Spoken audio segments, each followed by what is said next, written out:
গোলাপ ফুলে সজ্জিত ঘরটা আজ শূন্য অবস্থায় পড়ে আছে। ঘরে সকল আসবাবপত্র যথাস্থানে থাকলেও নেই মেয়েটার কাঙ্ক্ষিত মানুষটি। বধূর সাজে ধীর পায়ে মেয়েটা এগোচ্ছে। মেয়েটার ছন্ন ছাড়া জীবনটাই দুঃখই রয়ে গেল। সারের আঁচল জমিনে অবিচ্ছিন্নভাবেই ছড়িয়ে রইল। মানুষটা থাকলে হয়তো বলতো, ওগো ফুল বউ, তোমার আঁচল গোছানোর দায়িত্বটা কি আমায় দিবে? অথচ আজ কথাটা বলার মতো সেই মানুষটিই নেই। মাথার ওড়না আলগোছে ফেলে ফুল বিছানার ঠিক মধ্যিখানে গুটিসুটি হয়েই বসলো। তার চোখ বেয়ে অযোধ্যারায় পানি ঝরছে। হাত দিয়ে চোখের পানি মুছে ফেলার সময় যত্নে আঁকা কাজল লিপটে গেল। তাতে মেয়েটার কোনো মাথা ব্যথায় নেই। হাত জোড়ায় দখল করে রাখা চুড়িগুলো ঝুনঝুন শব্দেই মুখরিত হচ্ছে সারা ঘরে। অথচ যার জন্য এত সাজসজ্জা সেই নেই ফুলের জীবনে। ফুল কাঁদতে কাঁদতে বালিশের উপর মাথা রাখলো। চোখ বন্ধ করে বালিশের স্থানে মানুষটির বক্ষস্থল অনুভব করে বিড়বিড় করলো, আমার রঙহীন জীবনের রং ছিলে তুমি, আজ একাকিত্বের জীবনও দিয়ে গেলে তুমি। দুই সময়ের মধ্যে পার্থক্য খুঁজলেই বলা যাবে দুঃখী ফুল আগের মতোই দুঃখীই রয়ে গেল। পূর্বে ছিল আপনজন থেকে প্রতারণার দুঃখ, আর এখন হলো আপনজনকে হারিয়ে ফেলার দুঃখ। চোখের পানি মুছে চোখ বন্ধ করে নিল। নিয়মিত ওষুধ নেওয়ার ফলে তাড়াতাড়ি ঘুমিয়ে পড়ল। শাশুড়ির ডাকে ঘুম ভাঙল ফুলের। আল গুছিয়ে উঠে চুলে খোপা করতে নিতেই গতকাল রাতের কথা মনে পড়ল। বিছানা ঝেড়ে আয়নার সামনে দাঁড়িয়ে নিজেকে খুঁটিয়ে খুঁটিয়ে দেখল। 4 বছরে নিজের মধ্যে অগাধ পরিবর্তন এসেছে। বিগত বছরগুলোর আদরে যত্নে বেড়ে ওঠা শরীর অনেকটাই শুকিয়ে গেছে। চোখের নিচের কালো আবরণ বলেই দিচ্ছে হাজারো নির্ঘুম রাতের কথা। শাশুড়ির দ্বিতীয়বার ডাকে উত্তর দিল ফুল। আসছি মা। উত্তর দিলেও ফুল ঘর থেকে বের হলো না। সারা ঘরে চোখ বুলিয়ে নিল। প্রতি বছর এই দিনটাই শাশুড়ির অলক্ষ্যেই ফুল নিজেকে সাজায়, শুভর ঘরটা সাজায়। গতকাল রাত ছিল শুভ ও ফুলের 6তম বিবাহ বার্ষিকী। এই দিনটাই শুভর করা পাগলামোগুলো মনে করে নিজেও কিছু পাগলামি করেই বেড়ায়। বিগত বছরগুলোর মতো এবারও তাই করলো ফুল। এই রাতটাই ফুল শুভর জন্য অপেক্ষা করে। রাত ফুরিয়ে আসলে দুর্বল পায়ে ফুল শুভর ঘরে আসে। নিজের কর্মের জন্য কষ্ট পায়। নিঃশ্বাস আটকে আসে ফুলের। তবুও সে বেঁচে আছে। সে জানে তার কিছু হলেই শুভ বাঁচবে না। তবে আজকাল ফুলের মনে কঠিন চিন্তা আসে। এত বছরে শুভ তার ফুল বউয়ের খবর নেয়নি। একটিবার জানতে চায়নি তার ফুল বউ কেমন আছে। একটিবার তার ফুল বউকে ছুঁয়ে দিতেই আসেনি। একটিবারও ফুল বউকে দেখার তৃষ্ণা জাগায়নি। তাহলে কি ফুলের বাবু বর পাল্টে গেছে? অভিমানী দেয়াল এতটাই মজবুত হয়ে গেছে যে আজ ফুল বউ পর হয়ে গেছে? নাকি ফুল মনে করে নিবে ছোটবেলার বিয়েটা ছেলে খেলাই ছিল? হয়তো এখন শুভর মনে অন্য কেউ চলে এসেছে। এলোমেলো শাড়ি গায়ে জড়িয়ে ফুল পড়ার টেবিলেই বসলো। খাতা কলম বের করে চিঠি লিখতে বসলো। প্রিয় পুরুষ, শুভেচ্ছা নিও। জানি না এই চিঠিটা তোমার কাছে পৌঁছবে কিনা, কিন্তু অনেক কথা জমে আছে মনে, যেগুলো সামনাসামনি বলতে পারছি না, কারণ তুমি নেই। তাই এই চিঠি লিখছি। তুমি জানো, জীবনে কখনো ভাবিনি যে আমাদের মাঝে এমন দূরত্ব তৈরি হবে। হয়তো আমার ব্যবহার তোমাকে কষ্ট দিয়েছে, কিন্তু বিশ্বাস করো, তোমায় কষ্ট দেওয়ার জন্য আমি কিছুই করিনি। সব কিছু হয়তো ভুল বোঝাবুঝির জারেই আটকে গিয়েছিল। আমি শুধু চাইছিলাম যে তুমি বুঝতে পারো এই অভিমানটুকু ভালোবাসারই একটা রূপ। কিন্তু তুমি বুঝলে না। আমায় একা ফেলে অচিন গহীনে ডুবে গেলে, যেন আমি তোমাকে খুঁজে না পাই। এই দেখো, তোমাকে পাইনি। আমরা একসাথে কত স্বপ্ন দেখেছিলাম। প্রতিটা ছোটোখাটো হাসি, ভালো লাগা আর মনের একান্ত মুহূর্তগুলো যেন এখনও চোখে ভাসছে। জানো, প্রতিদিন মনে হয় তোমার সাথে কথা বলি, একটুখানি অভিমান করি, তারপর আবার তোমার সেই ছোট্ট মিষ্টি কথা দিয়ে সব ঠিক করে ফেলি। কিন্তু তুমি যে এত দূরে চলে গেছো, সেই ফাঁকটা যেন আর কোনো কিছু দিয়ে পূরণ হয় না। আমি বুঝি, হয়তো আমার ভুল ছিল, হয়তো আমার ভালোবাসা প্রকাশ করার মধ্যে কোথাও ত্রুটি ছিল। কিন্তু তুমি যদি আরেকবার ভেবে দেখো, যদি এই ফুলের অন্তরে লুকিয়ে থাকা ভালোবাসাটা অনুভব করতে পারো, তবেই আমার মনটা শান্তি পেত। চলে আসো শুভ, তোমাকে ছাড়া আমি নিঃস্ব। ফিরে এসো এই অভিমান ভুলে, কারণ এই পৃথিবীতে আমি শুধু তোমার সাথেই আমার জীবন সাজিয়ে রেখেছি। তোমাকে ছাড়া সব কিছু একেবারেই অসম্পূর্ণ। জানি না এই চিঠির কোনো মূল্য তোমার কাছে থাকবে কি না, কিন্তু এটুকু জানি, এই কথাগুলো একান্তভাবে তোমারই। তোমার অপেক্ষায় রইলাম। এটি তোমার সুখ ফুল। চিঠি লিখে ভাঁজ করে ব্যাগে ঢুকিয়ে রাখলো ফুল। টেবিলের ওপর মাথা রেখে দেয়ালে টাঙ্গানো হাস্যোজ্জ্বল শুভর ছবির দিকে তাকিয়ে রইল অনিমেষ নেত্রে। বিড়বিড় করিয়ে আওড়ালো, তুমি এত নিষ্ঠুর পুরুষ। ফুলকে শাস্তি দিতে গিয়ে প্রতিনিয়ত নিজেকে ধ্বংস করে দিচ্ছ। আমি তোমার উপর অল্প স্বল্প অভিমান করেছি। যেদিন অভিমানের পাল্লাটা ভারী হয়ে যাবে, মনে রেখো সেদিন আমাকেও হারাবে। ঘড়ির ক্রিং ক্রিং আওয়াজে ঘুম ভাঙল যুবকটি। গায়ের ওপর থেকে পাতলা চাদর সরিয়ে বিছানা ছাড়ল সে। অভ্যাস মোতাবেক টেবিল থেকে পানির পাত্র তুলে নিল।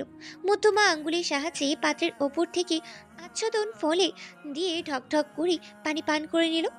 আর মোড়া ভেঙে পেশি বহুল শরীর নিয়ে এগিয়ে গেল বারান্দার দিকে।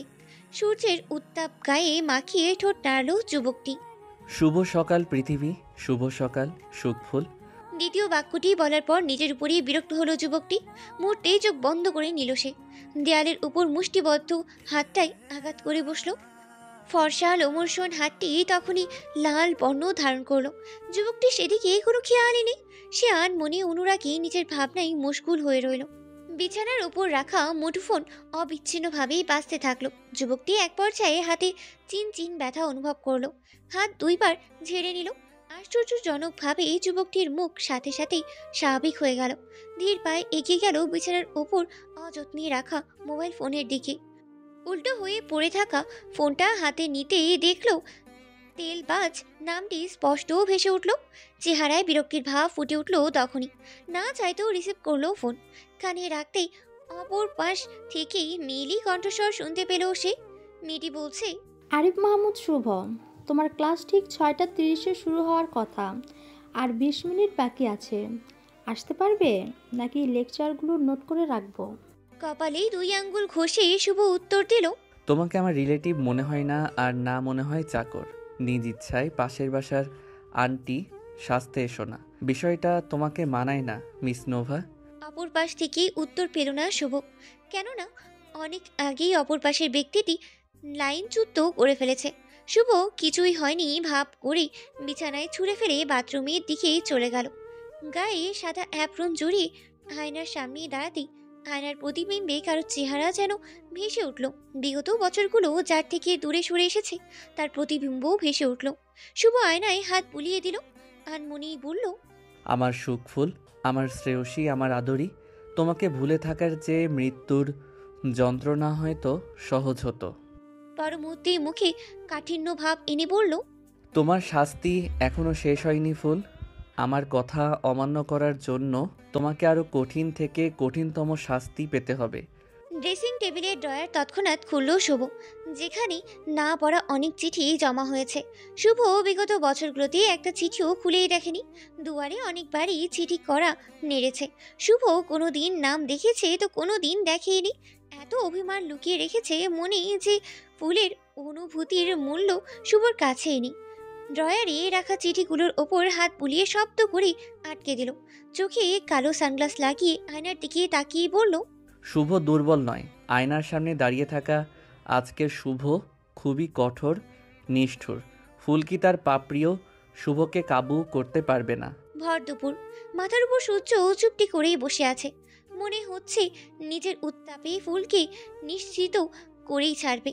অন্যার সাহায্যে ফুল কপালের ঘাম মুছে নিল। গলা শুকিয়ে এসেছে। এই মুহূর্তে এক গ্লাস পানি গলায় চালান করতে পারলে ভালো হতো। কয়েক কদম হাঁটতেই ফুল পরিচিত মুখাবের সাক্ষাৎ পেল। ফুলের সকল ক্লান্তি এক নিমিষেই হারিয়ে গেল।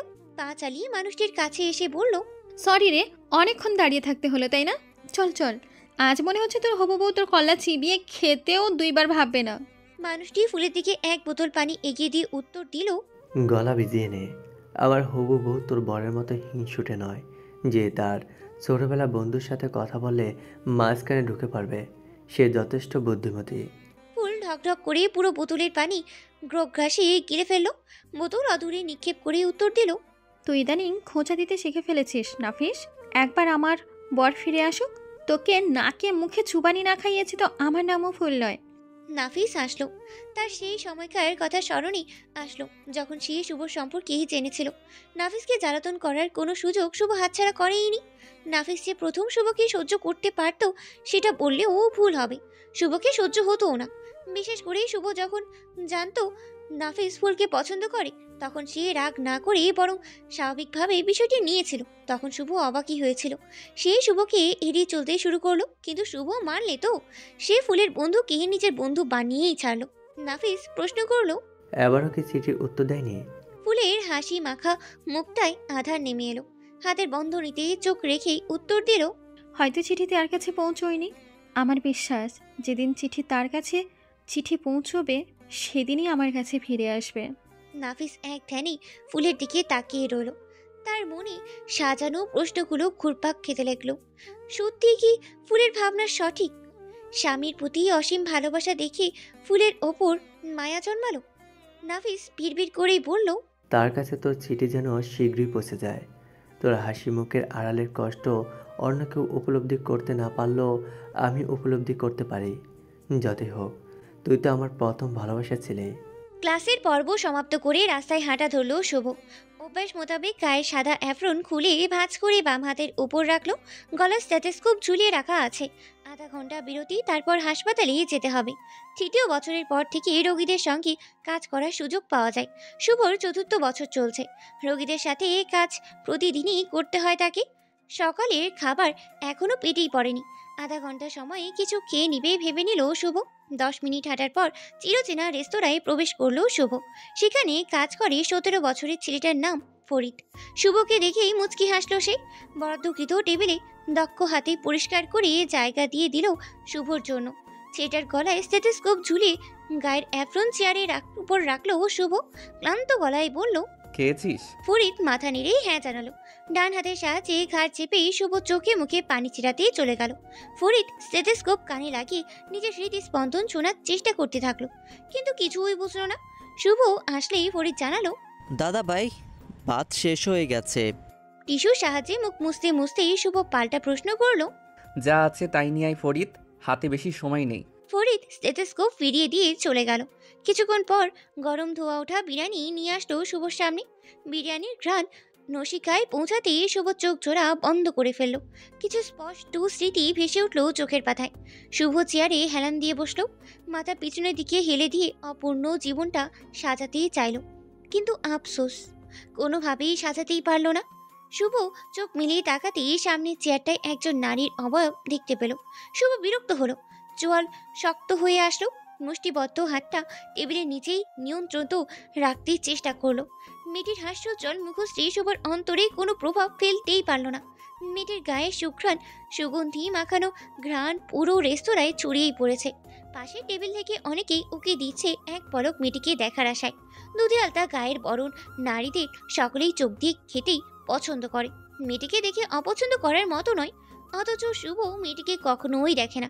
এই মেয়েটি নোভা, অত্যন্ত ভদ্র, সুশীল ও বুদ্ধিমতী সে। মেডিকেল পরীক্ষায় সবসময় শুভর পর তার পয়েন্ট আসে। কোথায় নাকি বলা আছে ভালো ছাত্রদের একসাথেই থাকতে হয়।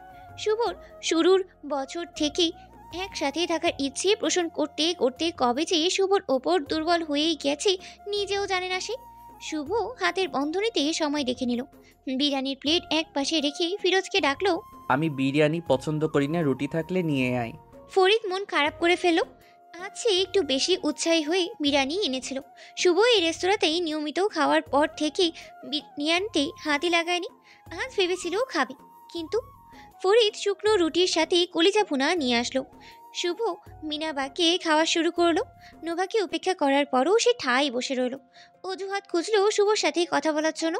শুভ খাবার গ্রগ্রাসে খেতে লাগলো। একটা সময় বিষম খেলে নোভা নিজের পানির পাত্র এগিয়ে দেয়। শুভ রক্ত চোখে নোভার দিকে তাকায়। নোভা ভয় পেলেও নিজেকে সামনে নেয়। মুখে হাসি টেনে বলেই, মিস্টার আরিফ মাহমুদ শুভ, সময়ের কাজ সময় করা ভালো। তোমার সামনে একটা অপশন আছে, আমার পানি সুধা পান করো, নয়তো এভাবেই যন্ত্রণা সহ্য করে নাও। শুভ পানির পাত্র ফেলে দিল। উঁচু আওয়াজে ফিরোজকে ডাকলো। ফরিদ, পানি দিয়ে যা। ফরিদ অপরাধীর মতো পানি নিয়ে হাজির হলো। এমন ভুল সে কখনোই করে না।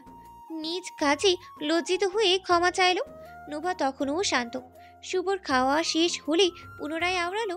গতকাল 8 নম্বর ওয়ার্ডের রুগী বলেছে আমি নাকি তোমার বউ হিসাবে পারফেক্ট। শুভর মাথা ভন ভন করে উঠল নোভার ওই একটি কথায়। সে নোভার দিকে অবশিষ্ট পানি ছুঁড়ে মারল। নোভা চোখ বন্ধ করে এই ব্যবহারটাও হজম করে নিল। তার ধারণা পছন্দের মানুষের মায়ের মধ্যেও ভালোবাসা আছে। শুভ চিৎকার করে উঠল, শেষবারের মতো সাবধান করছি মেয়ে, আমার কাছাকাছি আসার চেষ্টা করবে না। আমি তোমার মতো মেয়েদের নরম কথায় গলে যাব না। পরবর্তীতে আমার পিছু নিলে এমন অপদস্থ করব যে নিজের মুখ আয়নায় দেখলে লজ্জায় মরে যেতে ইচ্ছে করবে। চেয়ারের ওপর থেকে অ্যাপ্রন তুলে হনহনিয়ে চলে গেল শুভ। নোভা রেগে মেগে শুভর পিছু নিল। রেস্তোরাঁ থেকে বের হয়ে শুভকে পেল। বিল পরিশোধ করছে ছেলেটা। নোভা শান্ত সুরেই বলল, তুমি কি অন্য কাউকে ভালোবাসো? সেই মেয়েটাকে কি বিয়ে করবে? মেয়েটা দেখতে কেমন? আমার মতো রূপবতী? শুভ চোখ বন্ধ করে ফুলের মায়াবী চেহারা কল্পনা করলো। নোভার প্রশ্ন উত্তর না দিয়ে হাঁটা ধরলো। সময় সংকীর্ণ। পায়ে হেঁটে কাঙ্ক্ষিত স্থানে গেলে 10 মিনিট সময় অপচয় হবে। শুভ একটি রিক্সা ডেকে তাতে উঠে পড়ল। নোভা তখনও ঠায় দাঁড়িয়ে আছে। শুভর উত্তর না শোনা পর্যন্ত নড়বে না বলে পণ করলো। শুভ উত্তর দিতে বাধ্য নয়। নোভা এবার ভয়ঙ্কর কাণ্ড করেই বসলো। রিক্সায় বসা শুভর উরুর ওপর হাত রাখলো। পরনারী ছোঁয়া শুভর সহ্যই হলো না। সে সঙ্গে সঙ্গে নোভার হাত ঝাড়া দিয়ে ফেলে দিয়ে বলল, তোর মতো নির্লজ্জ মেয়ে গলির মোড়ে মানায়, মেডিকেলে নয়। কি শুনতে চাচ্ছিস আমার ভালোবাসার সম্পর্ক? আমার ভালোবাসার সম্পর্কে শুনে রাখ, আমার ফুল আমার জন্য দীর্ঘ 6 বছর যাবৎ অপেক্ষা করছে। তোর মতো নির্লজ্জ নয় যে সময় পেলেই পরপুরুষের গায়ে ঢলে পড়ে। আমার ফুল পবিত্র, মায়াবী, সারল্য। শুভ রগে রগে কথাগুলো শেষ করে চলেই গেল। পিছনে ফিরে যদি একটি বার ফিরে তাকাতো তাহলে নোভার ঈর্ষান্বিত মুখশ্রী দেখতে পেত। সময়ের পরিবর্তনের সাথেই ফুলের মধ্যেও অনেক পরিবর্তন এসেছে। সেই ভীরু সরল ফুল আজ পরিপূর্ণ নারী বনে গিয়েছে। তবে পরিচিতিদের সামনে সে আগের ফুলই রয়ে গেছে।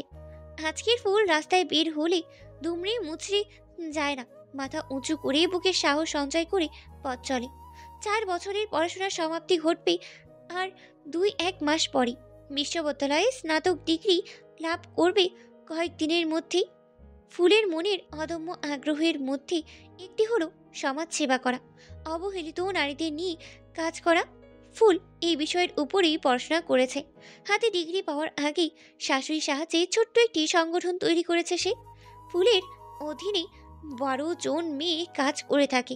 অসহায় গরিব অবহেলিত মেয়েদের ভরণ পোষণের দায়িত্ব নিয়ে থাকে এই সংগঠন।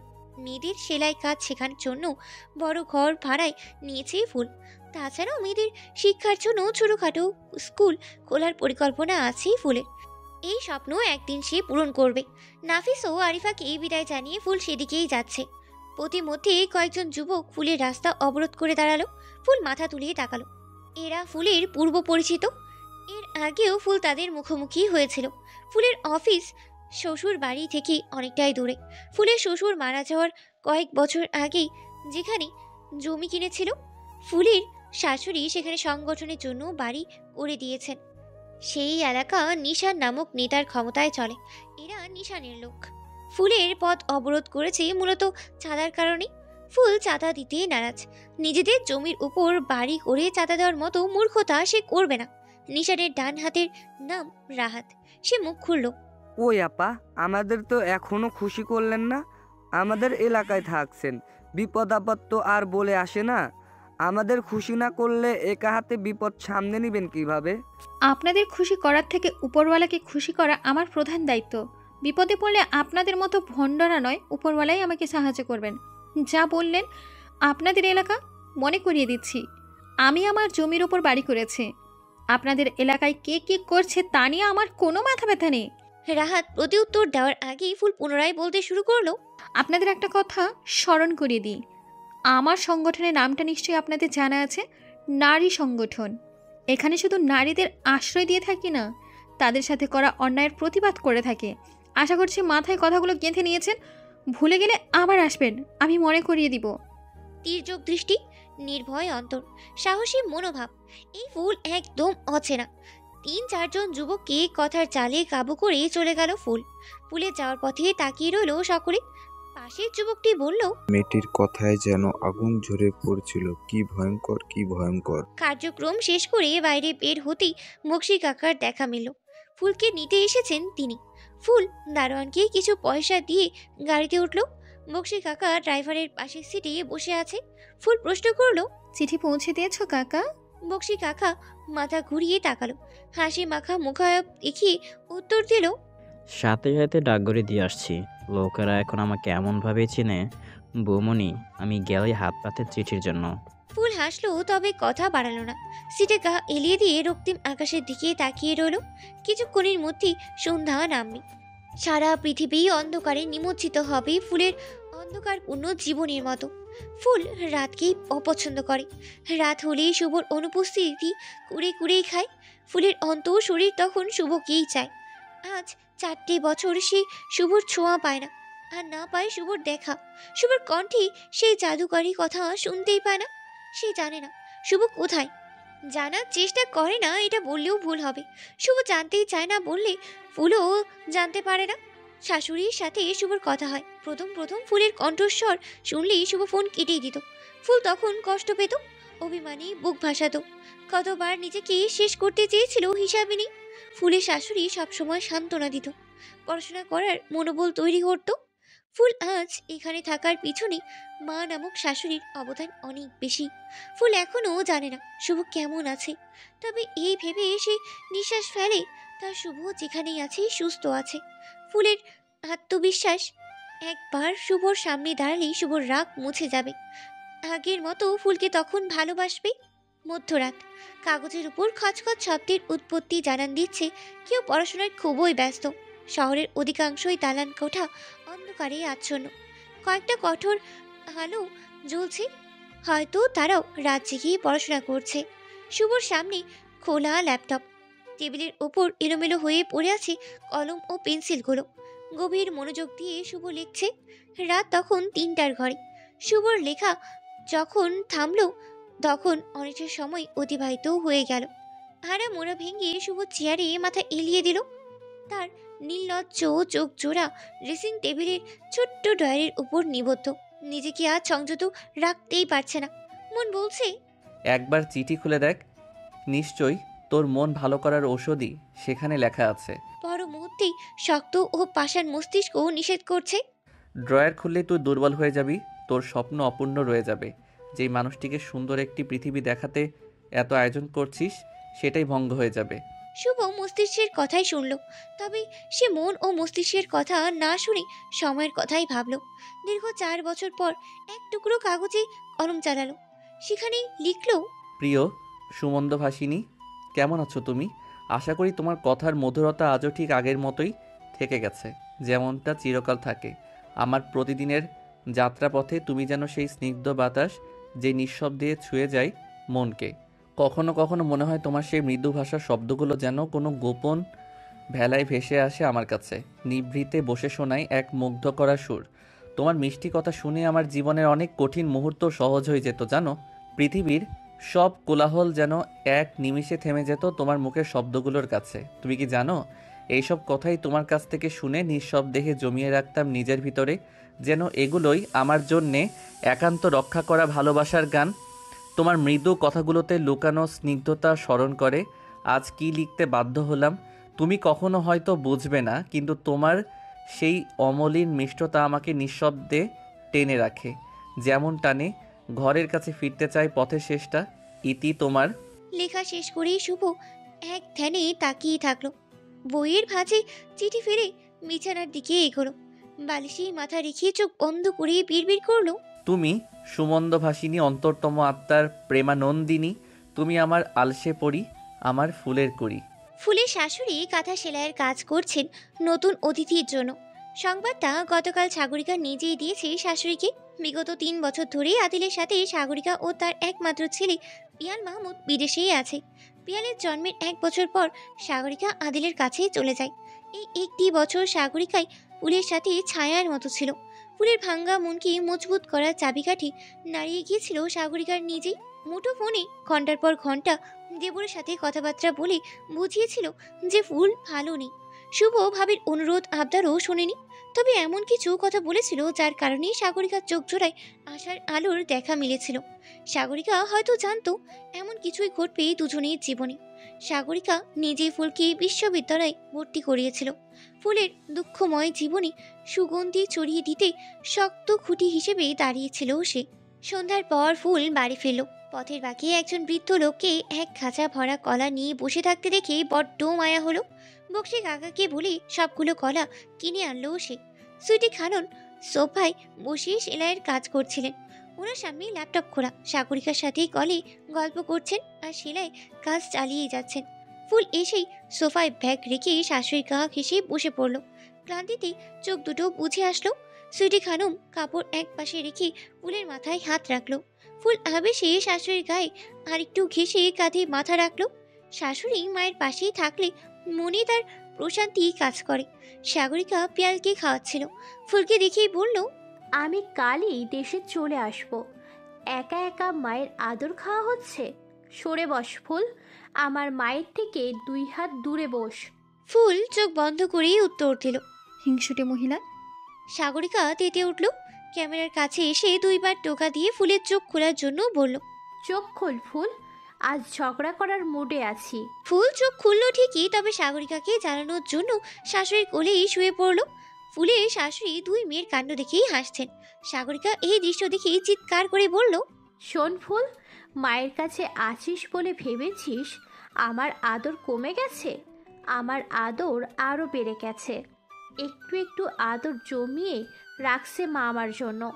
একবার দেশে আসি, 2 বাচ্চাকে তোর কাঁধে চড়িয়ে মায়ের কোলে বসে থাকবো। সাগরিকার দ্বিতীয় প্রেগনেন্সির কথা ফুল তখনও জানতই না। সাগরিকার মুখে 2 বাচ্চার কথা শুনে ফুল সোজা হয়ে বসলো। চোখ বড় করে ল্যাপটপের স্ক্রিনে তাকিয়ে উৎসাহী কণ্ঠে জিজ্ঞেস করলো, কি বললে ভাবি? সাগরিকা লাজুক হাসলো। সুইটি খানম উঠে গেলেন।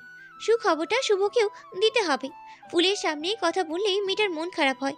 মা হয়ে উনিও কম চেষ্টা করেননি। শুভর দিক থেকে একই উত্তর পেয়ে এখন তিনিও হাঁপিয়ে উঠেছেন। এদিকে ফুল ভীষণ খুশি হলো।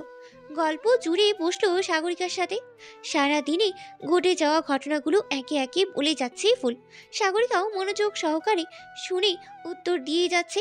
রাতে আদিল ফুলকে ফোন করলো। তখন ঘড়ি কাটা 8টার ঘরে। ফুল রাতের খাবার রান্না করছিল। আদিলের নাম্বার দেখে মুচকি হেসে কল রিসিভ করে লাউড স্পিকারেই দিল। হ্যাঁ বলো ভাইয়া। অপর পাশ থেকে আদিলের গম্ভীর সুর শোনা গেল, আজ নিশানের ছেলেরা নাকি তোমার পথ আটক করেছিল। ফুল তরকারি নাড়াচাড়া করছিল। আদিলের কথা শুনে কপাল চাপড়ালো। সে কথায় কথায় সাগরিকাকে আজকের ঘটনা বলে ফেলেছিল। নিশ্চয়ই সাগরিকা আদিলকে সব বলে দিয়েছে। ফুল বিড়বিড় করে সাগরিকাকে আচ্ছা মতো বকা দিয়ে দিল। কৃত্রিম হাসি মুখে টেনেই উত্তর দিল, ভালো মন্দ জিজ্ঞেস করতে আর কি। আদিল ধমক দিল, বেশি বড় হয়ে গেছো। একা একা ওই পাড়ায় কে যেতে বলেছিল? বক্সি কাকাকে নিয়ে যেতে পারলে না?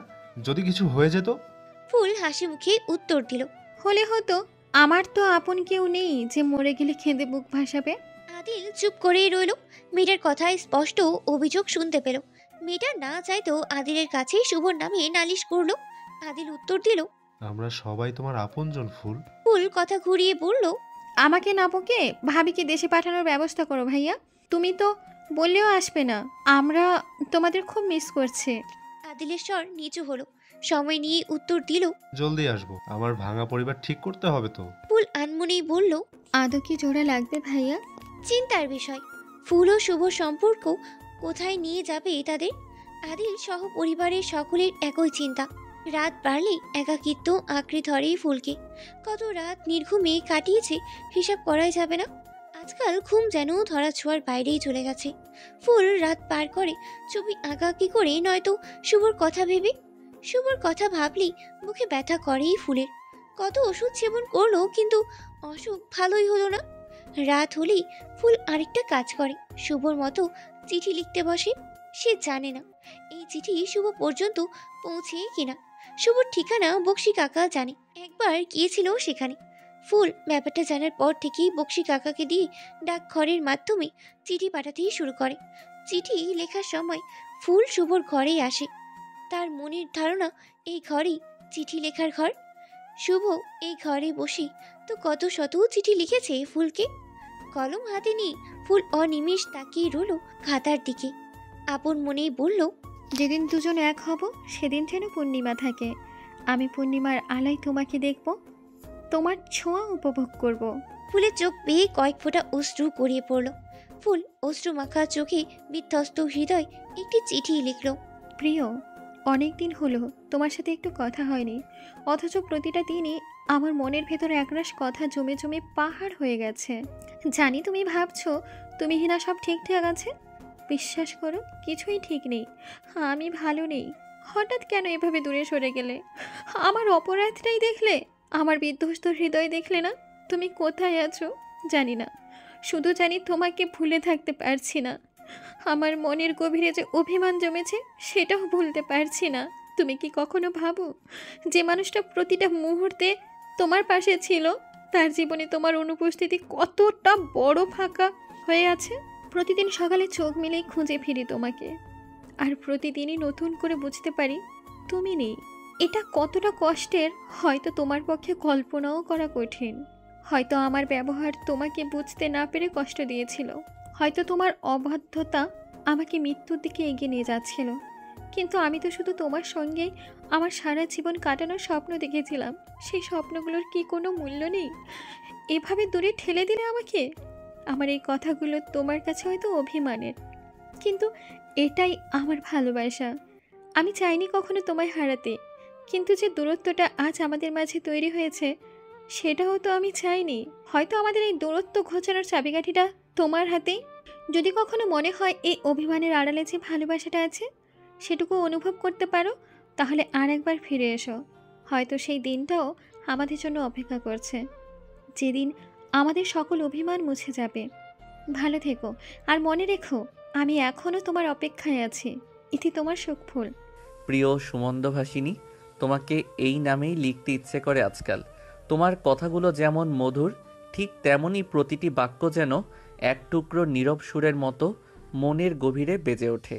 জানি না আমার এই চিঠির শব্দগুলো তোমার কাছে পৌঁছালেও তুমি কি একইভাবে অনুভব করবে কি না। তবে আমার সমস্ত কথাগুলো যেন তোমার ওই মৃদু হাসির সাথে মিলেমিশে এক হয়ে যেতে চাই।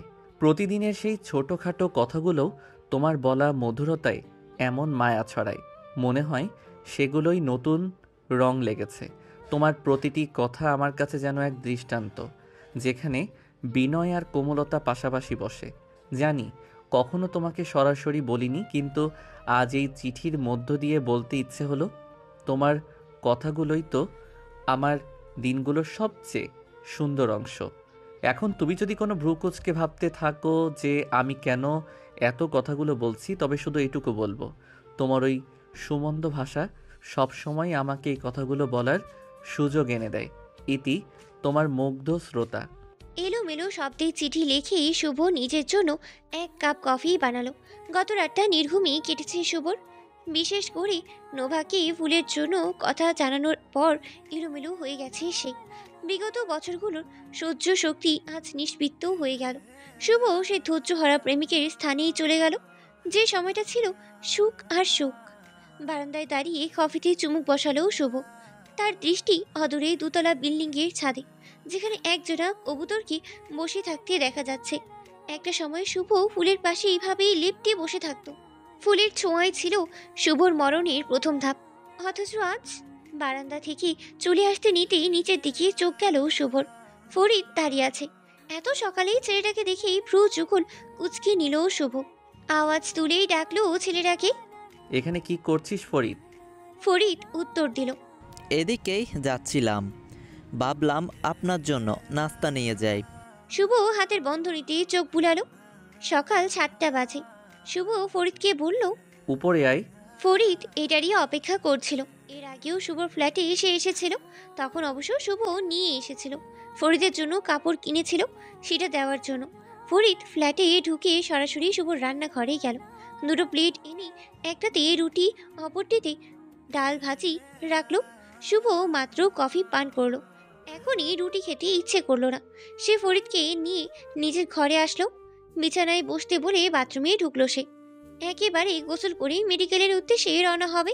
এর মধ্যে শুভর ফ্ল্যাটের দরজায় কেউ করাঘাত করলো। ফরিদ নিজেই দরজা খুলে দিল। চিঠি নিয়ে ডাকপিয়ন এসেছে। শুভর সিগনেচার লাগবে। ফরিদ ভাবলো দরকারি কিছু হবে হয়তো। শুভকে ডাকলো। এদিকে ডাকপিয়ন তাড়া দিয়ে বলল, আপনি সাইন করে দিন, এমনিতে সপ্তাহে 3 দিন এ বাড়িতে আসতে হয়, ওনাকে আমি চিনি।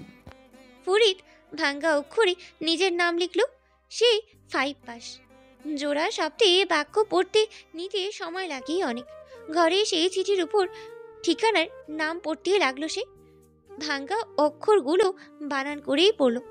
সে তো ইকার তি ইতি, ত ওকার তো, ম আকার মা, র তোমার, স ওকার সু খ সুখ, ভ ওকার ফুল, ল সুখ ফুল। বানান করেই ফরিদ পুরোটা পড়ে বাথরুমের দরজায় ঘষাঘাত করলো। শুভ ভেতর থেকে প্রশ্ন করলো, কিছু বলবি? ফরিদ উত্তর দিল, সুখ ফুলের চিঠি এসেছে। শুভর অন্তর মোচড় দিয়ে উঠল। নামটা যে তারই দেওয়া, শুভর সুখফুল। কোমরে তোয়ালি পেঁচিয়ে শুভ বের হয়ে আসলো। মাথার চুলগুলো থেকে পানি ঝরছে। শুভ মুছল না। ফরিদের হাত থেকে চিঠি কেড়ে নিয়ে চোখ রাখলো তাতে। ফুলের হাতের লেখা সবুজ চেনে। এতদিন চিঠি অযত্নেই ফেলে রাখতো, আজকে রাখতে ইচ্ছেই করলো না। শুভ ছটফট কাগজ বের করলো। আজ নিজেকে নিয়ন্ত্রণ করতেই পারল না। চিঠি খুলেই পড়বে এমন সময় শুভর মুঠোফোন বেজে ওঠে। টেবিলের উপর চিঠি রেখে শুভ ফোন হাতে নিল। শুভর মা ফোন করেছেন। ফোন রিসিভ করলো শুভ। অপর পাশ থেকে শুভর মা জানালো, তুই দ্বিতীয়বারের মতো চাচা হবি শুভ। পিয়ালকেও দেখতে এলি না। এতটা নিষ্ঠুর হয়ে যাস না বাবা। ফুলের কথাটাও একটু ভাব। কয়েকদিন পর তো ছুটি আছে।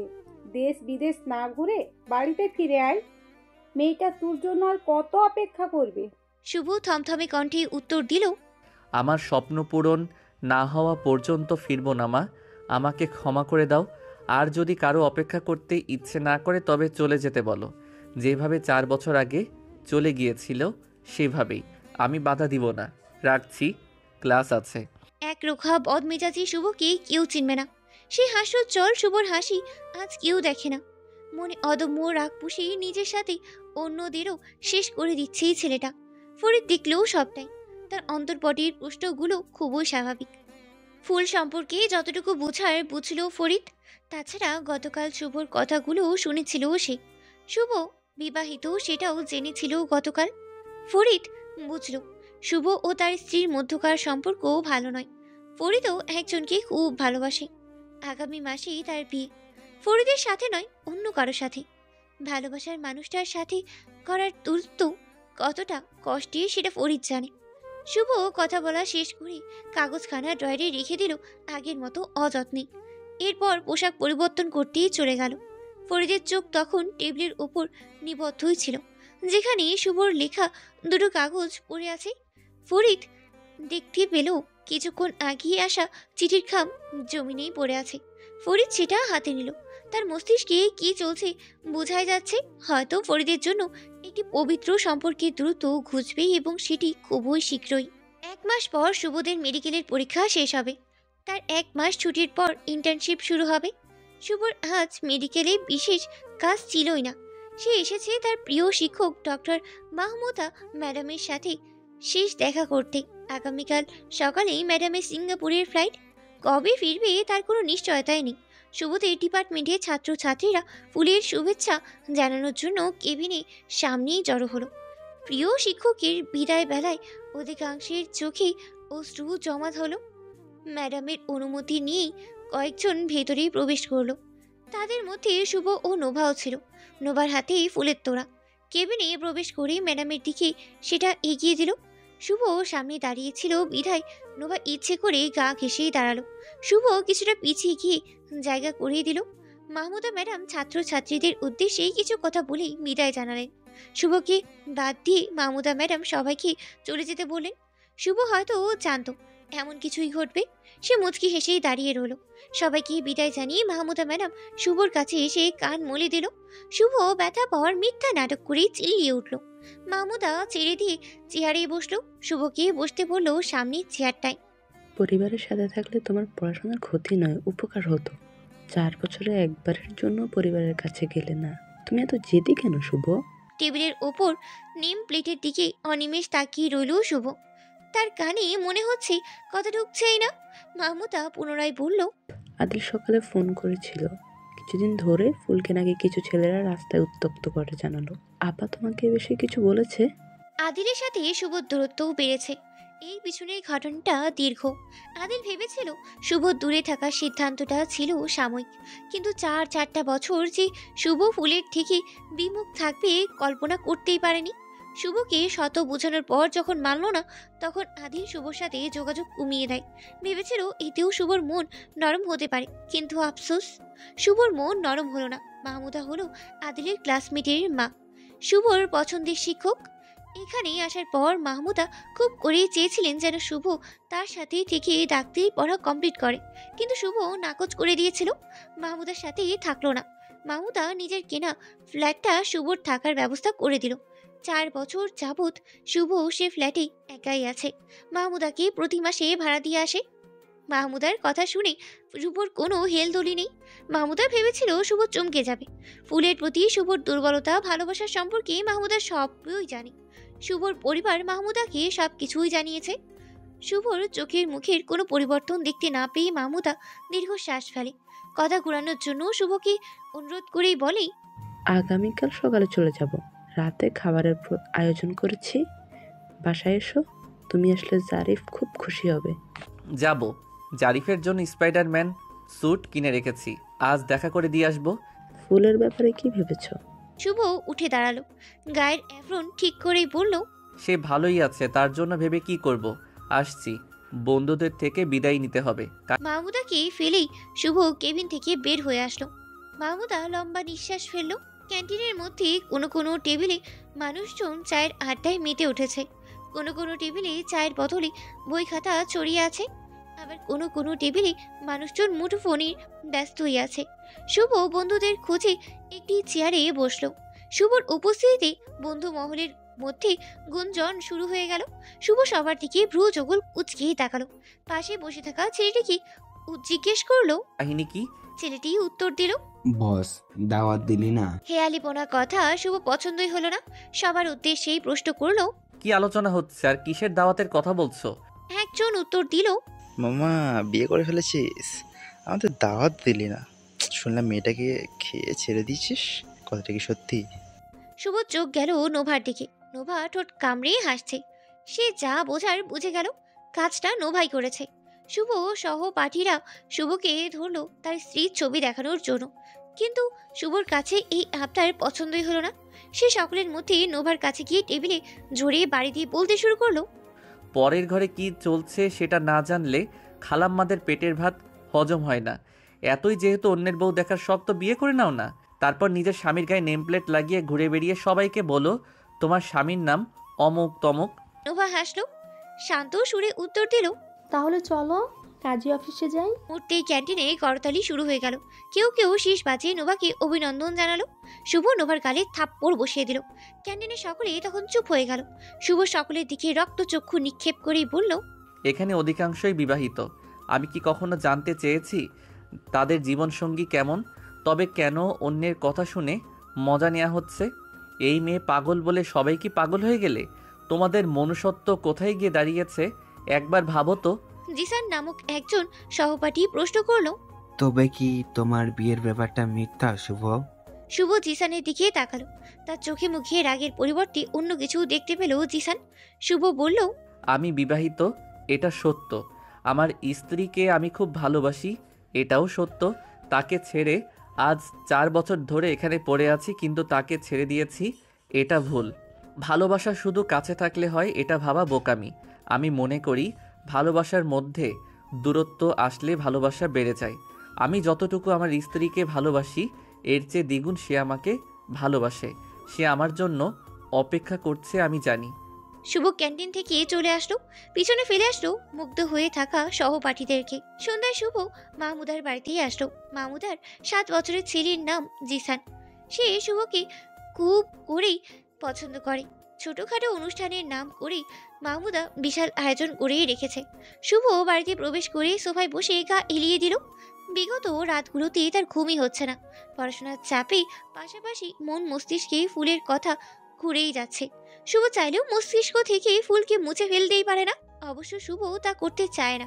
ফুলকে ভুলে যাওয়া মানে নিজের অস্তিত্বকে হারিয়ে ফেলা, যা শুভ পারবে না। কিছুক্ষণ পর মাথায় কারো হাতের ছোঁয়া পেল শুভ। সে ভাবলো মাহমুদা হয়তো চোখ খুলে তাকাতেই দেখলো জারিফ। শুভ মুচকি হাসলো, শপিং ব্যাগ জারিফের দিকে এগিয়ে দিল। সেই সন্ধ্যা খুব পছন্দ সুন্দর করেই কাটালো শুভ। বাড়ি ফিরল রাত 10টায়। জামা কাপড় পরিবর্তন না করে ফুলের জন্য একটি চিঠি লিখলো। আজ সে চিঠিটা নিজের কাছে রাখবে না, ফুলের কাছে পৌঁছে দেবে সে আগের মতো করে।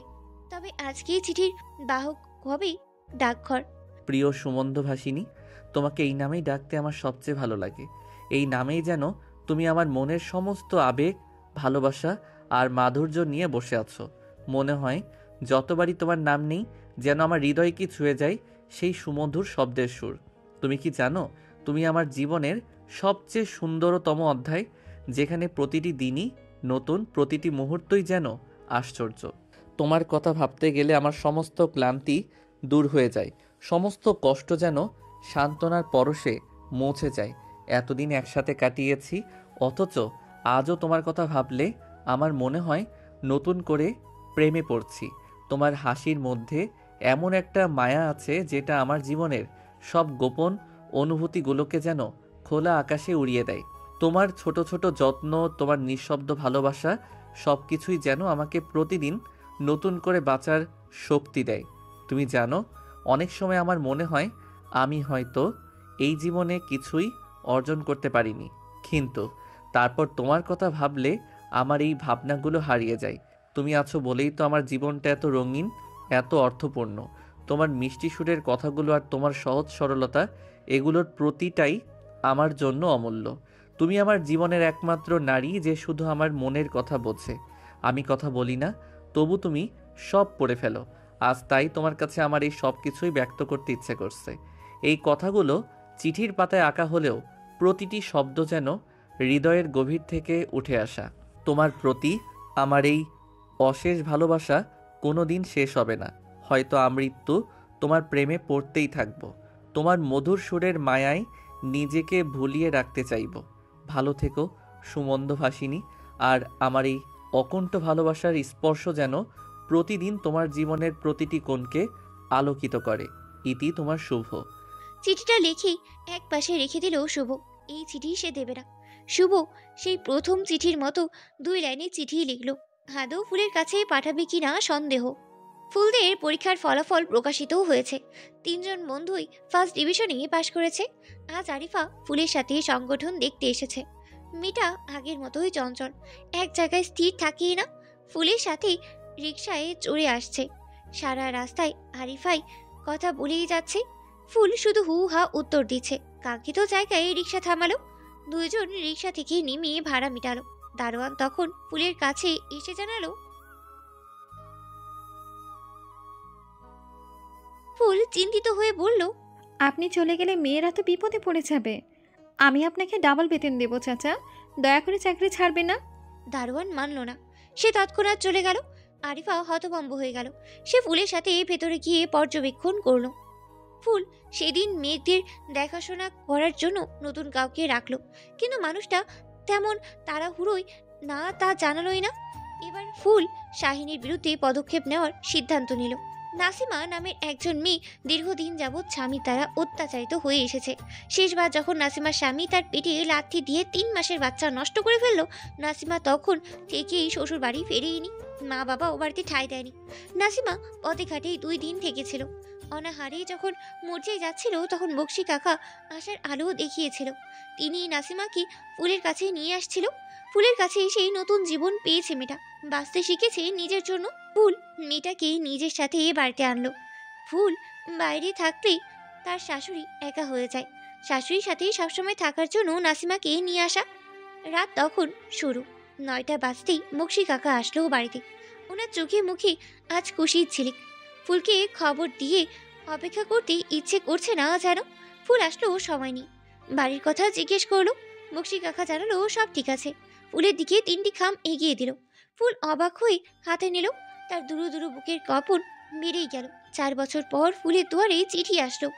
বক্সি কাকা প্রফুল্লের সাথেই বলল, তোমার কান্নার দিন ফুরাইছে বৌমনি, বাবুর রাগ কমছে, দেরিতে হলেও তোমাকে স্মরণ করছে। তুমি গোসা করো না, এবার সব ঠিক হবে সব। ফুল সোফায় বসে পড়ল। ফুলের ভাবভঙ্গি দেখিয়ে নাসিমা এগিয়ে আসলো।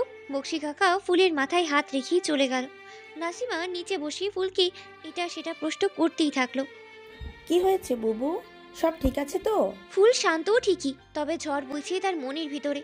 সে সোফা ছেড়ে সিঁড়ির দিকে আগালো। নাসিমাকে বলল, তুই খেয়ে ঘুমিয়ে পড়িস না মিশা, আমাকে ডাকতে আসিস না, আমি খাবো না। নাসিমা অবুঝের মতো মাথা তোলালো। ফুল শুভর ঘরে প্রবেশ করে দরজা আটকিয়ে দিল। এতক্ষণে চেপে রাখা চোখের পানি ছেড়ে দিল। খাম তিনটায় অসংখ্য চুমু খেলো।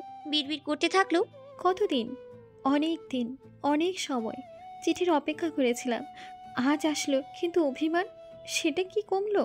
ফুল খামের উপরে লেখার নাম পড়ল। একটিতে শুভর লেখা, অপর দুটি অপরিচিত। ফুল শুভর লেখা খাম খুলে পড়া শুরু করলো। সেই প্রথম চিঠির মতো কয়েক বাক্যে লেখা আছে কাগজটায়। ফুল ডুকরে কেঁদে উঠল। সে আজও অসহায়, বিয়ের রাত্রির মতো। পার্থক্য শুধু একটাই, তখন কেঁদেছিল অচেনা কারো চিঠি পেয়ে, আর আজ কাছে পরিচিত কারো চিঠি পেয়ে। দুটো চিঠি পড়েই ফুলের অন্তর ক্ষত বিক্ষত হলো।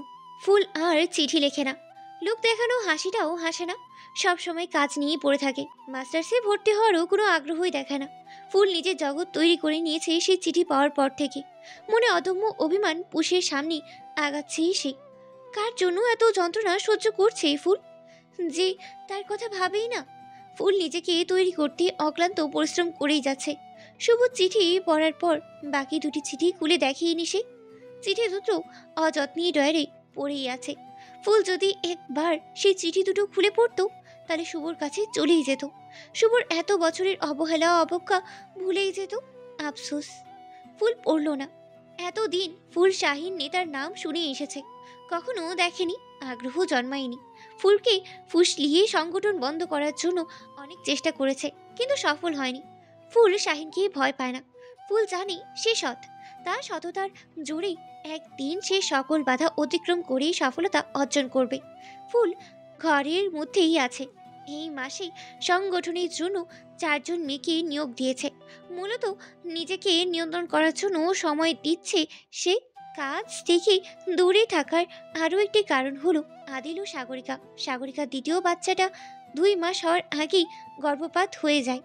দীর্ঘ 1 মাস চিকিৎসা স্বাধীন থাকার পর শারীরিক উন্নতি হলেও মানসিক অবস্থার অবনতিই হচ্ছিল। এই জন্য আদিল দেশে আসার সিদ্ধান্ত নেয়। 4 বছর পর ঘরের সন্তান ঘরে ফিরবে দেখে ফুলের শাশুড়ির খুশির অন্ত নেই। ছেড়ে ফেরার উপলক্ষে সারা বাড়ি রং করিয়েছেন, বাগানের ঘাস পরিষ্কার করিয়েছেন, শিউলি ফুলের গাছের চারপাশে ঘাস উঠিয়ে নিয়েছেন। ফুল দোতলা থেকে শিউলি ফুলের গাছের দিকে তাকিয়ে রয়। তার হাতে রং মাখানো সাদা ওড়না, যেখানে শুভ ও ফুলের হাতের ছাপ রয়েছে। ফুলের চোখের সামনেই ভেসে ওঠে বিয়ের পরের বছরের স্মৃতি। ফুলরা তখন উচ্চ মাধ্যমিক 3য় বর্ষে পড়ে। ফাইনাল পরীক্ষার 4 মাস আগেই তখন শিউলি ফুলের মৌসুম ছিল। ফুল প্রতি সময় সকাল সন্ধ্যা নিয়ম করেই ফুল কুড়াতে চলেই যেত। একদিন গাছের গোড়ায় অসাবধানতা বশত পা লেগে কেটে গিয়েছিল। শুভ সিথির পুরো বাড়ি মাথায় তুলে ফেলেছিল। পরের দিনই ইট সিমেন্ট দিয়ে গাছের চারিপাশে বিছিয়ে দিয়েছিল। শুভর প্রিয় লাল রং দিয়ে রং করে দিয়েছিল। শুভ নিজের হাতে রং করেছিল। ফুল তখন সামনেই ছিল। রং করা শেষ করে শুভ ফুলের ওড়না টান ধরেছিল। ফুল সামান্য ভয় পেয়েছিল বটে, তবে শুভর মন বুলানো হাসি দেখে নিজেকে সামলেই নিয়েছিল। শুভ ফুলের ওড়না ঘাসের উপর বিছিয়ে নিজের ও ফুলের হাতে রং মেখে হাতের 5 আঙ্গুলের ছাপ বসিয়ে বলেছিল, আমাদের বাচ্চাকালের কিছু স্মৃতি রেখে দেই। বুড়ো হলে নাতি নাতনিদের দেখিয়ে বুক ফুলিয়ে বলবো, দেখ নাতিরা, তোর দাদিকে আমি কত জ্বালাতন করতাম। শুভ সেদিন শুভর সাদা টি শার্ট রং মাখিয়ে উত্তর দিয়েছিল, আমি কিন্তু তোমাকে জ্বালাতন করি না, নাতি নাতনিদের কাছে আমাকে খারাপ বানালে ভালো হবে না। শুভ উচ্চ শব্দেই হেসে বলেছিল, আমি তার থেকেও খারাপ কথা বলবো নাতি নাতনিদের। ফুল রেগে শুভকে সারা বাগান দৌড়িয়েছিল। শুভ ইচ্ছে করে ফুলকে খ্যাপানোর জন্য দুষ্টু কথা বলেছিল। অতিথির কথা স্মরণ করে ফুল আনমনি হেসে ফেলল। ঠোঁটের কোণে হাসি, অথচ চোখে বিরহের পানি। ফুল ওড়নায় শুভর হাতের ছাপের ওপর চুমু খেল। ওড়না গায়ে চড়িয়ে বলতে থাকলো, আমার অভিমান আজ উচ্চ আকাশে, শত চেষ্টা করলেও তুমি এই অভিমান ভাঙতে পারবে না। দুপুর 3টায় আদিলরা দেশের মাটিতেই পা রাখে। বাড়ি আসতে আসতে রাত হয়ে যাবে। এই সময়টুকুতে ফুল নিজের সব কাজ করে নিল। রান্না থেকে শুরু করে ঘর গোছানো সব কিছুই নাসিমাকে নিয়ে করে ফেলেছে সে। ফুলের শাশুড়ি প্রথম হাত দিয়েছিল, ফুল নিষেধ করে দেয়। এত বছরে ফুল শাশুড়ির মায়ের স্থানে জায়গা করে দিয়েছে। অনিয়ম হলে ছোট বাচ্চাদের যেভাবে শাসন করে সেভাবেই শাশুড়ির শাসন করে ফুল। সুইটি খানম বহুরূপী মেয়ের শাসন মাথা পেতে নেন। ছেলেদের ছাড়া এভাবেই দিন পার করছে সুইটি খানম। দুই ছেলের মাঝে আদিল জান হলে শুভ সুইটি খানমের প্রাণ। আদিল ভালো আছে তিনি জানেন, কিন্তু ছোট ছেলে ভালো থেকেও ভালো নেই তিনি জানেন। ছেলের জন্য দীর্ঘ 4 বছর দীর্ঘশ্বাস ফেলে এসেছেন তিনি। তবে আজ সুইটি খানমের খুশির অন্ত নেই। কাজ শেষ করতে করতে সন্ধ্যা হয়ে যায়। অনেক দিন পর ফুল বিরিয়ানি রান্না করেছে। অবশ্য আদিল আবদার করাতেই রান্না করেছে সে। শুভর মতো আদিলও ফুলের হাতের বিরিয়ানি খুব পছন্দ করে। সাগরিকা ফুলের হাতের পায়েস খেতে চেয়েছে। কাজ শেষ করে ফুল উপরে উঠতে নিলেই শাশুড়ি ডেকে উঠল। ফুল শাশুড়ির ঘরে গেলে দেখতে পেল বিছানার উপর কয়েকটা শাড়ি বিছিয়ে আছে সুইটি খানম। ওনার চিন্তিত মুখখানা দেখেই ফুল হেসে ফেল। কোথাও যাওয়ার আগে অথবা বাসায় মেহমান আসলে সুইটি খানমের মুখ এমন হয়েই যায়। উনি ছোট বাচ্চার মতো পোশাক বাছাই করতে দ্বিধায় পড়ে যান। ফুল কাছে গিয়ে মিথ্যার রাগ দেখিয়ে বলল, ছোট বাচ্চাদের মতো বিছানায় শাড়ি ছড়িয়ে রেখেছো কেন মা? সুইটি খানম গালে হাত রেখেই বলল, দেখ তো কোন শাড়িটা পরবো। এতদিন পরে ছেলে মেয়েরা আসবে, আমাকে পরিপাটি হয়ে থাকতে না দেখলে ভাববে নিজের যত্ন নিইনি। আমার নাতির সামনে স্মার্ট দাদি না সাজলে কি ভাব জমাতে পারবো? ফুল হাসে। বেছে বেছে কাঠালি রঙের শাড়ি হাতে নিল ফুল। বলল, এটা পরো। সুইটি খানমের চোখ জোড়া চিকচিক করে উঠল। ফুলের হাত থেকে শাড়ি নিয়ে বলল, আরে এই শাড়িটা তো শুভ কিনে দিয়েছিল।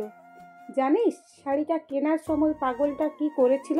বিকালে শাড়িটা দোকানে দেখে এসেছিল, তখন নাকি পছন্দ হয়নি।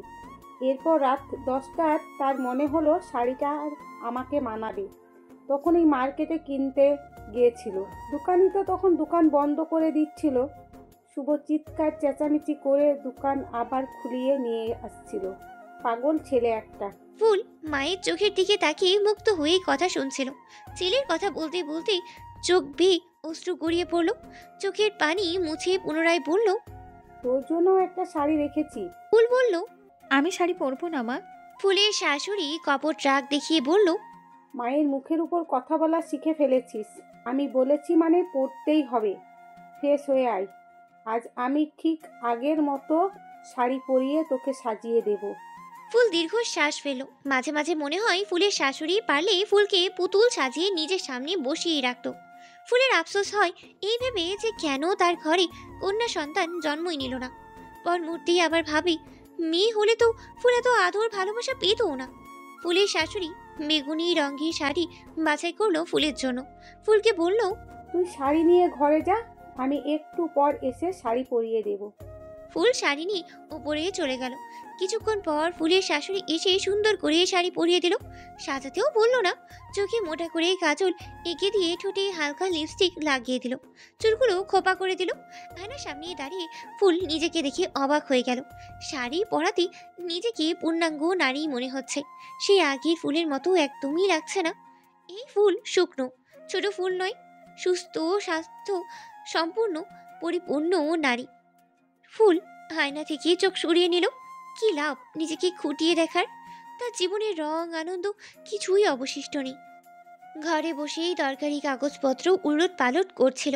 আরও 1 ঘন্টা লাগবে আদিলদের আসতে। ফুলের হঠাৎ মনে হলো শুভকে নিয়ে কিছু লেখার। অবশ্য ফুল চিঠি লেখা বন্ধ করে দিয়েছে, কিন্তু মনকে শান্ত করার জন্য লেখাই যায়। শুভর কাছে না গেলেই হয়।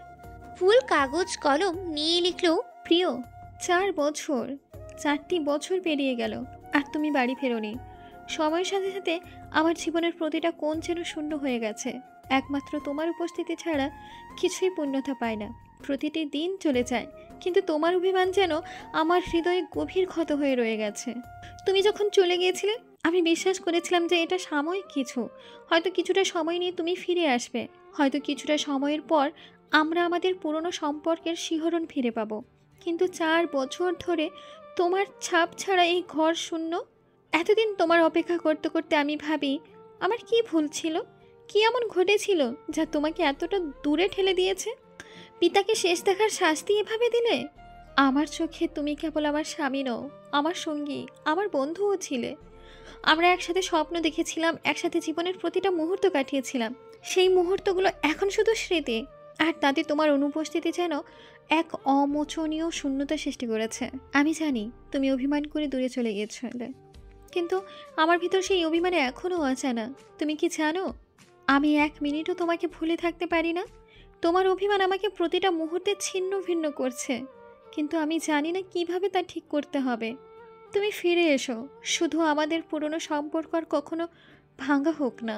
ফিরে এসো, যেন আমাদের জীবনের সমস্ত অসমাপ্ত অধ্যায় সম্পূর্ণ হয়।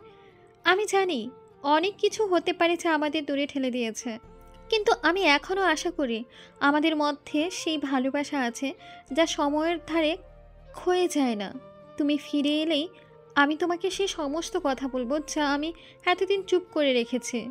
তুমি কি জানো, আজও আমি তোমার সেই হাসির অপেক্ষায় আছি, সেই হাসি যা এক সময় ছিল আমাদের জীবনের সবচেয়ে সুন্দর মুহূর্ত। আমি তোমাকে ভালোবাসি এবং তা কখনো কমবে না, যতই সময় কাটুক না কেন। তুমি যখন ফিরবে তখন আবার একসাথে হাসবো, একসাথে বাঁচবো। সেই দিনের অপেক্ষা আমি প্রতিটা মুহূর্ত গুনছি।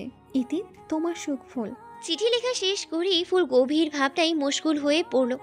ফুলের মুঠোফোন তখন বেজে উঠল। ফোন হাতে নিয়ে দেখলো আরিফার কল। রিসিভ করতেই অপর পাশ থেকে চিৎকার শুনতে পেল। ফুল কান থেকে ফোন সরিয়ে নিল। এই মেয়েটা হাতে পায়ে বড় হয়েছে, কিন্তু স্বভাব সেই বাচ্চাদের মতোই আছে। ফুল লাউড স্পিকারে ফোন রেখে কাগজগুলো গুছিয়ে নিতেই বলল, নিচু আওয়াজে সুন্দরভাবে বল, নয়তো রেখে দিচ্ছে। আরিফা দ্বিগুণ স্বরে চিৎকার করে উঠল, দোস্ত রাখিস না, গরম গরম নিউজ দিতে ফোন করেছি। ফুল জিজ্ঞেস করলো, তোর গরম গরম নিউজ নিশ্চয়ই নাফিসকে নিয়ে? কি করেছে নাফিস? ফোনের অপর পাশ থেকে আরিফার হাসির শব্দও শোনা যাচ্ছে। ফুল নিঃশব্দে নিঃশ্বাস ফেলল। এই মেয়ে কখনো ভালোই হবে না। আরিফা সুর টেনেই বলল, দোস্ত রে, তোর বন্ধু আজ আমার ঠোঁটে চুমু খেয়েছে। ফুলের হাত থেকে কাগজগুলো পড়ে গেল। ফ্যানের বাতাসে কাগজগুলো উড়ে দরজার বাইরেই চলে গেল। ফুল লাউড স্পিকার বন্ধ করে আরিফাকে ধমক দিল, অসভ্য মেয়ে, নিজেদের পার্সোনাল কথা এভাবে অন্যকে কেউ বলে? আরিফা উত্তর দিল, তুই অন্য কেউ নাকি? তুই তো আমার বেস্ট ফ্রেন্ড। যাই হই, আর কখনো বলবি না। কেন, হিংসা লাগে নাকি ব্রো? আরিফার কণ্ঠে দুষ্টু হাসি। আকস্মিক ফুলের কি হলো কে জানে, শরীরে অন্যরকম শিহরণ বয়ে গেল। ফুলের মনে পড়ল শুভর প্রথম ছোঁয়ার দিনটির কথা। ফুলকে যেদিন শুভ চুয়ে দিল সেদিন ফুলের থেকে বেশি শুভই নার্ভাস ছিল। এতদিন পর সেই দিনটার কথা মনে পড়তে হলো।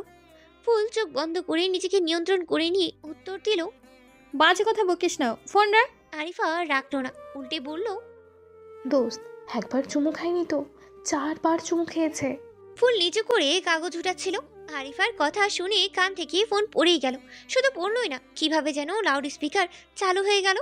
ফুল ফোন হাতে নিয়ে লাউড স্পিকার বন্ধ করতেই নিচ্ছিল, তখনই দরজার সামনেই একজন আগন্তুক আসলো। বসা অবস্থায় ফুল শুধু আই দেখতে পেল।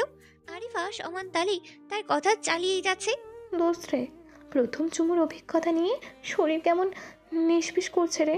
তোকে সামনে পেলে প্র্যাকটিক্যালি দেখাতাম, সে কি উত্তেজনা। ফুলের কানে আরিফার কোনো কথা প্রবেশ করছেই না। সে মাথা উঁচু করার সাহসই পাচ্ছে না। তার মনে হচ্ছে এই পাঁচজোড়া তার সর্বনাশের কারণ। ফুল দেখলো পাঁচজোড়ার মালিক ধীর পায়ে দরজা দিয়ে প্রবেশ করছে। ফুল থরথর করে কাঁপছে, তার নাকে চিরচেনা ঘ্রাণ ভেসে আসছে। পাঁচজোড়ার মালিক ফুলের সামনে এসেই বসলো। চোখ তুলেই ফুল তাকালো না, দুরু দুরু বুকে কাঁপতে থাকলো বসেই। মানুষটা কয়েকটা কাগজ তুলে নিল। একটি কাগজে চোখ সামনে মেরে ধরলো। সময় নিয়ে পরেই কাগজখানা প্যান্টের পকেটেই ঢোকালো। আরিফা তখনই বলে উঠল, দোস্ত তোর প্রথম চুমুর অভিজ্ঞতা কেমন ছিল?